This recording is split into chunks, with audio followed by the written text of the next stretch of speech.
말씀을 하겠습니다. 이분에서 6장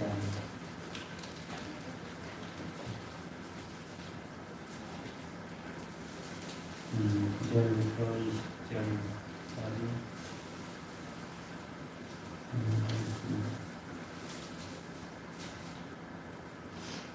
사랑하는 자들아, 우리가 이같이 말하나 너희에게는 이보다 더 나은 것 곧 구원에 속한 것이 있음을 확신하노라. 하나님은 부의하지 아니하사 너희 hun리와 그 이름을 위하여 나타낸 사랑으로 이미 성도를 섬기는 것과 이제도 섬기고 있는 것을 잊어버리지 아니하시느니라. 우리가 간절히 원하는 것은 너희 각 사람이 온갖 부지런함을 나타내어 끝까지 소망의 풍성함에 이르러 배우지 아니하고 믿음과 오래 참음으로 말미암아 약속들을 기업으로 받는 자들을 본받는 자 되게 하려는 것이니라. 하나님이 아브라함에게 약속하실 때 가리켜 맹세할 자가 자기보다 더 권위가 없으므로 자기를 가리켜 맹세하여 이르시되 그러나 반드시 너에게 복주고 복주며 너를 번성하게 하고 번성하게 하리라 하셨더니 그가 이같이 오래 참아 약속을 받았느니라. 사람들은 자기보다 더 큰 자를 가리켜 맹세하니 맹세는 그들이 다투는 모든 일의 최후 확정이다. 하나님은 약속을 기업으로 받는 자들에게 그 뜻이 변하지 아니함을 충분히 나타내시려고 그 일을 맹세로 보증하셨나니 이는 하나님이 거짓말을 하실 수 없는 이 두 가지 변하지 못할 사실로 말미암아 앞에 있는 소망을 드리고 피난처를 찾은 우리에게 큰 안위를 받게 하려 하심이라. 우리가 이 소망을 가지고 있는 것은 영혼의 같아서 생생하고 견고하여 이장 안에 들어가나니 그리고 앞서 가신 예수께서 멜기세덱의 반차를 따라 영원히 그의 계명이 되어 우리를 위하여 들어가셨느니라. 아멘. 이 코로나19로 인해서 많은 사람들이 어려움을 겪고 있습니다. 어려서 힘들지만 이 어려운 시기를 우리가 잘 넘겨서 하나님 앞에 영광이 드릴 수 있기를 바랍니다. 오늘 본문 속에서 성도들이 인내하며 살아야 될 것을 우리에게 말씀하고 있습니다. 인내의 삶은 힘들지만 그 인내 자체가 우리에게 복이 복 자체입니다. 인내한 자에게는 영광이 있기 때문이기도 하지만 인내 자체가 성령의 열매에 속하는 것입니다. 성령께서 우리에게 힘을 주심으로 우리가 인내할 수 있는 성품을 가지게 되어지기 때문에 인내하는 것 자체가 우리에서의 성품을 담는 것이기 때문에 인내 자체가 열매요 복이다. 그래서 성경에서 말씀하고 있는 것입니다. 우리가 가고 있는 이 희망의 길을 끝까지 인내 안에서 강구하여서 하나님 앞에 온전한 영광이 되는 그런 주님의 백성들이 되시기를 주님의 이름으로 축복을 드립니다. 9절에 보면 사랑하는 자들아 우리가 이같이 말하나 너희에게는 이보다 더 좋은 것 구원에 속한 것이 있음을 확신하노라. 히브리서 6장에서 믿음이 연약한 자, 어린아이와 같은 신앙, 또 믿음이 강한 자, 온전한 자에 대해서 말씀하면서 한 번 빛을 보고 타락한 자는 다시는 돌이켜 구원을 얻을 수 없다는 말씀을 하셨습니다. 그리스도의 도의 초보에 머물러 있는 성도들에 대해서 온전한 데 나아가라고 이렇게 권면하고 있습니다. 그러면서 구절에서 그들이 실망할까봐 위로의 말씀을 던지고 있는 것입니다. 너희에게는 이보다 더 좋은 것, 구원에 속하는 것이 있음을 확신하노라. 히브리서 기자가 이렇게 표현했습니다. 바울 사도도 바울 서신에서 동일한 이런 위로의 말씀을 하고 있는데 히브리서 기자도 역시 동일한 표현을 하고 있습니다. 10절에서 하나님은 불의하지 아니하사 너희 행위와 그 이름을 위하여 나타낸 사랑으로 이미 성도를 섬긴 것과 이제 섬기고 있는 것을 잊어버리지 아니하시니라. 그들이 얼마나 하나님을 잘 섬기고 있는지, 또 그들이 하나님을 위해 성도들을 얼마나 잘 섬기고 있는지 우리 하나님은 다 아신다라고 그렇게 위로하고 있습니다. 하나님은 공의로우신 하나님이시기 때문입니다. 하나님은 불공평이 없으십니다. 모든 사람을 동일하게 대우하시되 그들의 행위를 따라서 악을 행한 자에게는 심판을, 의를 행한 자에게는 상급을 주시되 그들이 행한 대로 보상하시는 하나님이시다. 그런 이야기죠. 그렇기 때문에 우리가 이 땅에 살면서 애쓰고 힘쓰며 인내의 삶을 살아가는 그 모든 것을 우리 하나님은 기억하시고 잊지 아니하시는 하나님이시다. 이렇게 표현하고 있습니다. 이 히브리서를 받고 있는 이 수신자들에 대해서 바울 사도는 하나님의 이름을 위하여서 나타낸 사랑이 그들에게 있고 또 하나님의 이름을 위해서 그들이 행한 행위가 있다. 이렇게 표현하고 있습니다. 그 행위들이 무엇으로 나타났는가? 그들은 성도를 섬기는 것으로 표현되어졌다라고 10절에서 그렇게 표현하고 있습니다. 하나님의 이름을 위하여, 이건 하나님의 영광을 위함이죠. 하나님의 이름이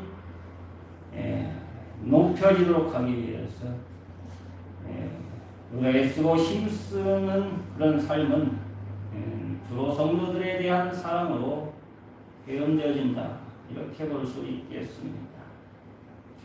하나님을 사랑하지 아니하면서 성도를 사랑하지 아니하면서 하나님을 사랑한다고 하는 것은 거짓말입니다. 잘못된 것이다 그런 이야기죠. 성도를 사랑하는 것이 하나님을 사랑하는 것이고 성도를 섬기는 것이 곧 하나님을 섬기는 것이기 때문입니다. 하나님의 이름이 영광을 받기를 원한다고 하면서 성도를 섬기지 않는 것은 그건 잘못인 것입니다. 말로만 하나님께 영광을 돌린다고 해서 하나님의 영광을 받으시는 것이 아니기 때문인 것입니다.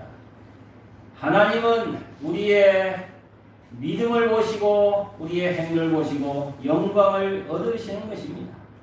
우리가 입술로 하나님께 영광을 돌린다고 말하지 아니한다 할지라도 우리 마음에 믿음이 있고 하나님을 신뢰하는 마음이 있고 우리 마음이 하나님의 사랑으로 가득 채워지면 하나님은 그것 자체로서 우리를 통해서 영광을 받으시는 하나님이신 것입니다. 내가 성도를 섬긴다는 것은 하나님의 이름을 위해서 내 마음으로 믿음으로 섬기는 것이기 때문에 하나님이 그것을 통해서 영광을 받으시는 것이고, 또 내가 성도를 섬김으로 말미암아 그 성도가 나의 섬김을 통해서 믿음이 변화되어지고 새로워져 가기 때문에 그 성도들 심령 속에도 하나님의 영광이 충만하고 사랑이 충만하여서 하나님께 영광이 된다는 의미의 말씀인 것입니다. 성도를 섬긴다는 것은 성도들에게 그 말씀을 전파하는 것이요, 또 성도들을 위해서 기도하는 것이요.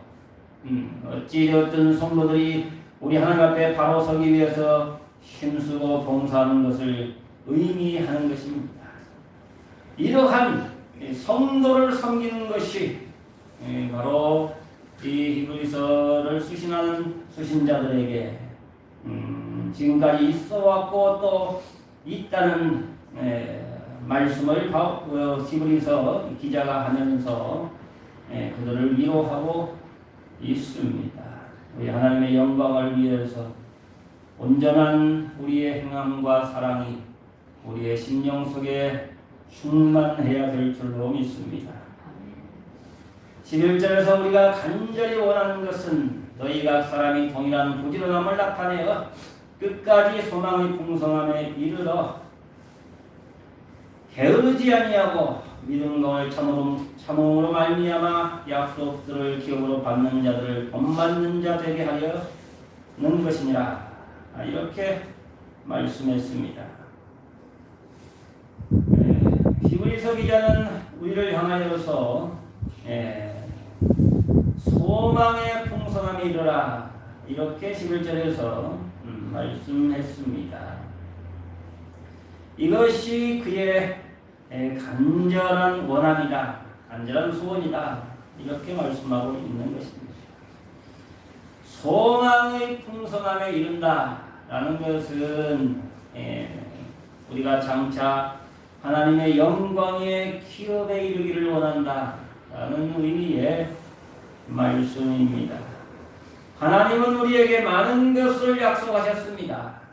아브라함에게는 씨와 땅을 약속하셨습니다. 그 씨는 그리스도요, 땅은 바로 새 하늘, 새 땅, 새 예루살렘 성, 우리가 장차 들어갈 하나님의 영원한 기업입니다. 그 소망, 그 소망의 풍성함에 이르기를 힘쓰라 이렇게 말씀하고 있는 거죠. 그런데 어떻게 그 소망의 풍성함에 이룰 수 있는가?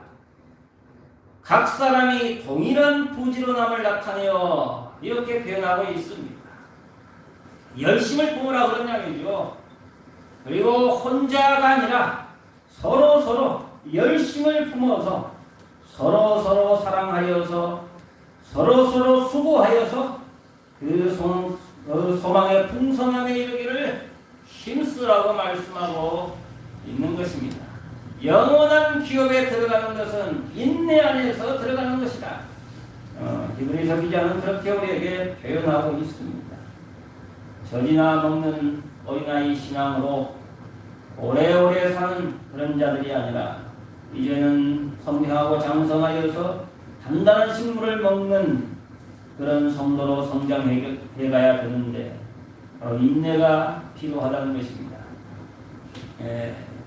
단단한 음식도 소화할 수 있는 믿음이 필요합니다. 성도들에게 오직 행함이 있는 믿음이 필요하다는 것을 강조하고 있는 것입니다. 그런 믿음을 가지고 흔들리지 않고 어떤 유혹에도 빠지지 않고 견디어서 영원한 기업에 이르기까지, 마지막까지, 완성까지, 끝까지 모든 것을 성도들이 함께 협력하여서 이루어갈 때 아름다운 것이지요. 이것이 행함이며 열매며 하나님께서 성도들에게 주신 사랑인 것입니다. 이런 인내의 삶이 성도들에게 충만하시기를 주의 이름으로 축복을 드립니다. 게으르지 않아야 된다. 12절에서 이렇게 표현하고 있습니다. 어떤 자기 일에만 몰두하는 삶을 살지 말아야 합니다. 자기 생활에 너무 얽매여서 하나님의 일을 등한시하는 일이 없어야 됩니다. 게으르지 아니하고 라는 표현은 하나님의 일에 성도들을 섬기는 일에 게으르지 말라는 그런 의미입니다.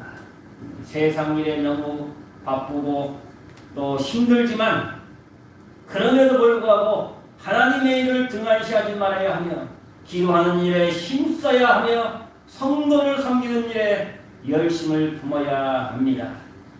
이러한 삶을 인내로서 오래 참음으로써 반드시 이루어가야만 합니다. 이것이 영원한 기업에 대한 소망 속에서 살아가는 성도들의 삶이라는 사실을 잊지 말아야 합니다. 그래서 예수 안에서 승리하실 수 있기를 주의 이름으로 축복을 드립니다. 13절부터 아브라함의 삶에 대해서 이 히브리서 기자가 이야기하고 있습니다. 13절에 하나님이 아브라함에게 약속하실 때 가리켜 맹세할 자가 자기보다 더 큰 이가 없으므로 자기를 가리켜 맹세하여 이르시되 내가 반드시 너에게 복주고 복주며 너를 번성하게 하고 번성하게 하리라 하셨더니 그가 이같이 오래 참아 약속을 받았느니라. 아브라함이 어떻게 하나님의 약속을 받았는지, 하나님께서 아브라함에게 어떤 약속을 하셨는지 이것을 13절부터 15절까지 교훈하고 있습니다. 하나님은 아브라함에게 약속하실 때 맹세로서 약속하셨다 이렇게 말씀하셨습니다. 누구를 가리켜 맹세하셨는가? 자기 자신을 가리켜서 맹세하셨다 이렇게 말씀하셨습니다. 그 이유는 원래 맹세에는 자기보다 더 큰 것을 두고 또는 자기보다 더 큰 위대한 사람을 두고 맹세를 하는 것입니다. 근데 하나님께서는 자기보다 더 큰 이가 없기 때문에 자기 자신을 가리켜서 맹세로 아브라함에게 약속하셨다 이렇게 말씀하고 있습니다. 어떤 약속을 하셨는가? 내가 반드시 너에게 복주고 복주며 너를 번성하리라고 번성하게 하리라 이렇게 약속하셨습니다. 이것은 창세기 22장의 말씀을 의미하고 있습니다. 하나님께서 아브라함에게 약속하신 것은 창세기 12장 7절에 너와 내 씨에게 이 땅을 주리라 우리 하나님께서 그렇게 약속하셨지만 이 맹세의 약속은 창세기 22장에 가서야 우리 하나님께서 하셨습니다. 창세기 22장은 이미 이삭이 태어나고 어느 정도 성장하여서 하나님께서 아브라함에게 이삭을 번제로 모리아산에 가서 드리라고 할 때 아브라함이 하나님의 말씀에 순종하여서 이삭을 결박하고 칼을 들고 이삭을 죽이려 할 때 하나님께 번제로 드리려 할 때 우리 하나님께서 아브라함에게 약속하신 것입니다. 그때 약속하실 때 자기 자신을 가리켜서 맹세로 약속했다는 얘기죠. 내가 너에게 큰 복을 주리라. 너를 복되고 복되게 하며 내 씨를 번성하고 번성하게 하며 내 씨로 하여금 대적의 문을 얻게 하리라. 우리 하나님께서 그렇게 맹세로서 약속해 주셨습니다. 그렇기 때문에 하나님께서 아브라함에게 약속하신 것은 너무나 분명한 사실이고 누구도 돌이킬 수 없는 그러한 사실이 되었으며 아브라함은 인내 안에서 그것을 받아서 이루었다라고 말씀하고 있습니다. 하나님께서 아브라함에게 약속하신 것은 씨와 땅인데 씨는 그리스도요 땅은 영원한 기업이며 아브라함은 그것을 지금 이미 받았습니다. 예수께서는 아브라함을 가리켜서 그는 나의 때 볼 것을 보고 기뻐 했다라고 우리 예수님께서 표현하셨습니다. 예수께서 이 땅에 오실 때 아브라함은 그 모습을 보았고 하나님께서 창세기 12장 7절에서 약속하신 또 창세기 22장에서 맹세로서 약속하신 것이 자기에게 이루어졌음을 아브라함은 확인하였다, 그런 이야기이죠. 그리고 아브라함은 하나님께서 땅을 약속하셨는데 그 땅은 히브리서 11장에서 터들이 있는 땅, 바로 새 예루살렘 성을 의미한다고 분명히 그렇게 표현하였고 아브라함은 그것을 소망하였으며 그는 이미 하나님의 품 안에 존재하는 것입니다. 장래에 우리와 함께 새 예루살렘 성 안에서 영원한 영생의 삶을 아브라함 또한 누리게 될 것입니다. 하나님은 맹세로서 아브라함에게 약속하셨고 그 아브라함은 인내 안에서 그 약속을 받은 자가 되었다. 그 약속의 성취함을 확인하는 자가 되었다. 이렇게 오늘 본문은 우리에게 말씀하고 있는 것입니다. 이만큼 하나님의 약속은 분명하고 확실합니다. 아브라함에게 맹세로 약속하시는 것은 곧 아브라함 한 사람만을 위한 것이 아니라 우리를 향한 맹세의 약속입니다. 여러분, 우리도 이 소망을 끝까지 붙들어야 합니다. 소망의 확실함을 견고히 붙잡아야 합니다. 우리도 인내 안에서 오래 참고 믿음을 유지해 나가면 그때 우리도 영원한 기업에 들어가게 될 것입니다. 아니, 우리는 이미 예수 그리스도를 얻었습니다. 그리스도께서 성령 안에서 이미 물과 피와 성령으로 우리 안에 임해 주셨습니다. 우리는 예수 안에 이미 거하고 있고 예수께서는 우리 안에 거하고 있습니다. 그리스도와 우리가 하나가 되어져서 또한 교제하며 함께 먹고 마시고 있습니다. 그리고 그것은 영원할 것이며 또 영원한 새하늘 새 땅에서도 지속될 것입니다. 우리는 영원히 목마르지 아니할 것입니다. 이것은 하나님의 약속을 굳게 믿는 자들에게 이루어지는 하나님의 놀라운 축복인 것입니다. 감사함으로 더욱더 우리는 인내하며 앞을 향하여 달려가는 그러한 삶을 살아가야 될 줄로 믿습니다. 16절에 사람들은 자기보다 더 큰 자를 가리켜 맹세하나니 맹세는 그들이 다투는 모든 일에 최후 확정이라. 17절 하나님은 약속을 기업으로 받는 자들에게 그 뜻이 변하지 아니함을 충분히 나타내시려고 그 일을 맹세로 보증하셨나니 이는 하나님이 거짓말을 가질 수 없는 이 두 가지 변하지 못할 사실로 말미암아 앞에 있는 소망을 얻으려고 피난처를 찾은 우리에게 큰 안위를 받게 하려 하심이니라. 하나님은 거짓말을 하실 수 없는 분이시다. 18절에 그렇게 표현했습니다. 두 가지 변하지 못할 사실이 있다. 이렇게 표현하고 있습니다. 하나님이 거짓말하실 수 없는 하나님께서 말씀하신 것 중에 두 가지 변하지 못할 사실, 이것은 맹세와 약속이다. 이렇게 볼 수 있겠습니다. 하나님이 맹세하신 것은 변할 수가 없다, 그런 이야기죠. 하나님이 약속하신 것은 변할 수 없다, 그런 이야기죠. 하나님은 거짓말하실 수 없는 분이시기 때문에 하나님께서 말씀하신 것은 변동이 없다, 이렇게 말씀하고 있습니다. 그렇기 때문에 하나님이 맹세로서 약속하신 것은 변할 수가 없고 우리가 그것에 대한 이 약속에 대한 소망을 가지고 있다면 그 소망은 우리에게 반드시 성취되어진다 라고 말씀하고 있습니다. 소망을 얻으려고 피난처를 찾은 우리에게 이렇게 표현하고 있습니다. 이 땅에 힘들고 어려운 일들이 많고 이 땅에 죄악이 많고 미혹이 많지만 그리고 이 땅에 불법이 성행하고 불안이 있고 이 땅에 수많은 문제들이 많이 있지만 우리는 영원한 하나님의 안식을 향하여 끊임없이 소망을 가지고 살아갑니다. 우리가 들어갈 곳에는 안식과 평안에 가득한 곳이요 거룩함이 있는 곳입니다.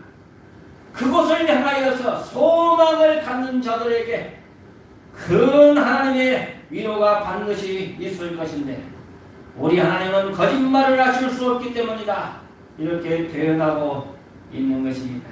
소망을 잃지 않고 앞을 향하여서 끝까지 인내로 경주하는 그러한 삶을 살아가야 할 줄로 믿습니다. 19절에 우리가 이 소망을 가지고 있는 것은 영혼에 닦았다서 튼튼하고 견고하여 휘장 안에 들어가나니 우리가 들어갈 새 예루살렘 성에 대한 이 소개라 이렇게 볼 수 있겠습니다. 새 예루살렘 성은 휘장 안에 들어가는 것과 같다. 이런 표현이죠. 새 예루살렘 성 안으로 들어가는 것은 하나님의 영광 안으로 들어가는 것입니다. 휘장 안에는 하나님의 영광이 가득한 것이다. 이렇게 볼 수 있는 거죠. 여기에 휘장은 성막 또는 성전 내 이 지성소와 성소를 가로막고 있는 지성소와 성소 사이에 문에 쳐져 있는 그 휘장을 의미합니다. 그러므로 휘장 안에 들어간다 하면 지성소로 들어간다 하는 의미를 담고 있습니다. 성전 자체가 거룩하지요.